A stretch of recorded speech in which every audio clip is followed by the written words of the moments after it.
There's no word yet on what insurance will cover, but in the short term, there is an ATB trust fund account set up in the branch in Rimbey. You can make donations for the Thompson family at any ATB branch across Alberta. Reporting from north of Rimbey, Frazer Snowdon, CTV News. A petition has been made to hopefully bring back the physician who recently resigned. And there is also a request for the termination of a long-serving doctor. Police have canvassed the neighborhood, taken evidence and the vehicles involved. Again, if you have any information that can help with the incident, contact the Edmonton Police. Now, this is all that's left. Just a few brick walls left standing. Back in its early days, it was known as one of only a few luxury apartments around. Edmonton's historical board calling it a significant loss. The judge ended the trial, stating people do make mistakes, and in this case, the victim did not forgive them. Frazer Snowdon joins us live from the newsroom with more on this. Frazer? Bill, it was a very scary sight for neighbors. Lightning struck the tree and it was suddenly on fire. This was very close to at least 2 homes, and according to wildfire officials, lightning is the leading cause of wildfires this year. Dan, police say it happened around 3 a.m. this morning. A Toyota Camry was heading eastbound along the Yellowhead Trail here towards Beverly Bridge. That's where a check stop was set up. The car pulled a U-turn, heading the wrong direction on the Yellowhead Trail, slamming right into an SUV. This campsite would normally be closed at this time of year, but the Lions Club opened it up, and now there's 8 families staying here, with more on the way. If you've walked by Rafters Landing, you'll notice the River Queen is still here. What's different is it's slowly getting restored to its original beauty. Frazer, before the Prime Minister returned from Switzerland, he made some remarks many people in Alberta no doubt happy to hear. Well, that's right, Dan. The Prime Minister is saying he is in Alberta's corner on the matter, and a local political expert tells us that support is crucial in order for the pipeline to go ahead. CTV's Frazer Snowdon joins us live from the phone right now. That's also a live shot that you're looking at. And Frazer, what can you tell us about the building that's burning right now? Well, what I've heard from witnesses here is that this building actually is an iconic building. It's decades old. I can't exactly confirm how old, but I'm told it could be at least 80 years old. Everybody here is very sad to see it go. It's about a 4-story building, I'm told, and it's completely engulfed in flames. And it's been burning for quite a while. We heard that video was sent to us hours ago. And tell us a little bit about how many people are working to put out the blaze.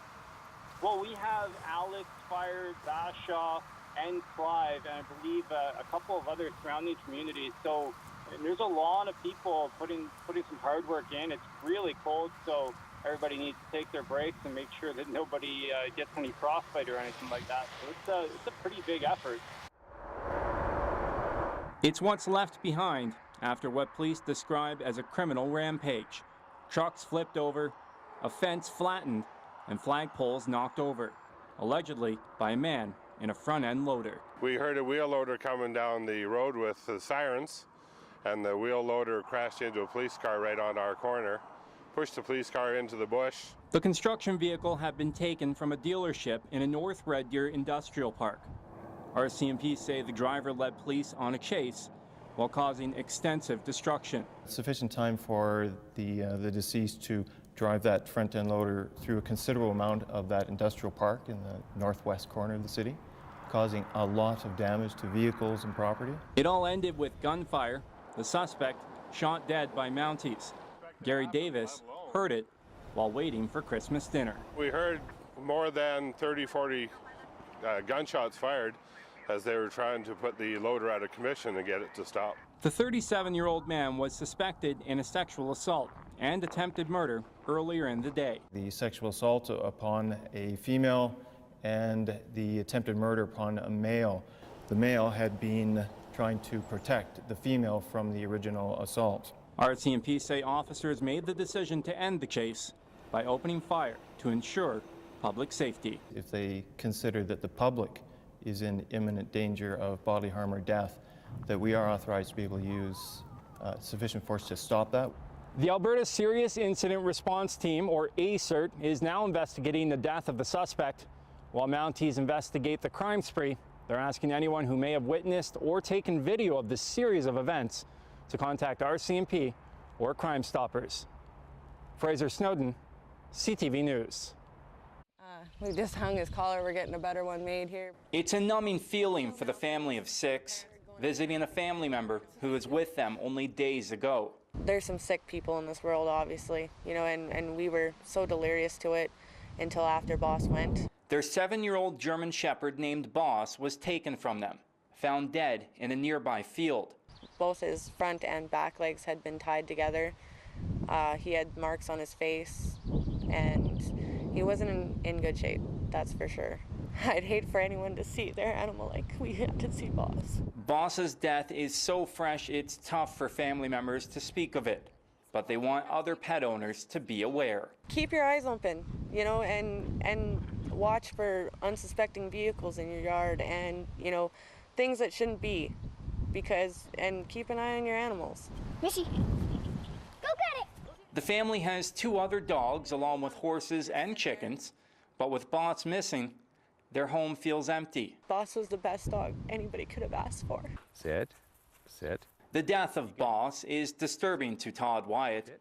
He runs a page on social media which tries to bring attention to animal killings in Central Alberta. Hopefully we can raise enough awareness that people will start picking up the phone or Facebook, joining the group, and maybe letting people know that there's someone in their community that might be of concern. Basha RCMP are investigating. If you know anything that can help, call the RCMP or Crime Stoppers. Frazer Snowdon, CTV News, Basha.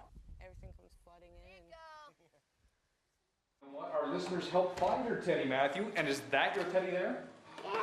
A heartwarming moment as little Matthew is reunited with his teddy, who he affectionately calls Teddy. It's, you know, like the kid's little blankie, you know, every kid connects with something. So I think it was more devastating for us than it was for him. The bear was lost outside earlier this week during the CP holiday train stop in Lacombe. Yeah, I actually work for CP Rail, and we were actually walking up and down the tracks, just taking a quick look. At the same time, a man had found it and dropped it off at Sunny 94.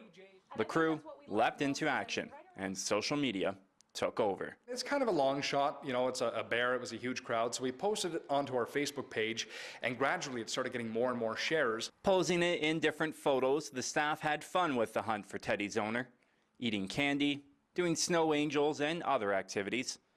The bear was shown a good time while he waited for the reunion. We're silly, fun people. It started with Darren, who's on air right now. He posted the first photo, and as soon as we saw how viral it went, we had 500 shares on this photo of this bear. It just kind of took on a life of its own. Thank you, everybody. Thanks to the power of social media, a friend told Matthew's father where the bear was, and the boy was reunited with his best friend, which he's had since birth. This bear means as much to me as it does to him. I was devastated when he lost him. And why don't you say thank you very much to the person that found your teddy? Thank you very much. His father says it's great to see a community come together, especially online. There's a lot of negative things that comes with social media, but you know, there's also a lot of really nice things, and it's really grateful to see. An early Christmas present for a boy and his family. Well, thank you very much, Matthew. Can I get a hug, buddy? Deserving of a bear-sized hug. In Lacombe, Frazer Snowdon, CTV News.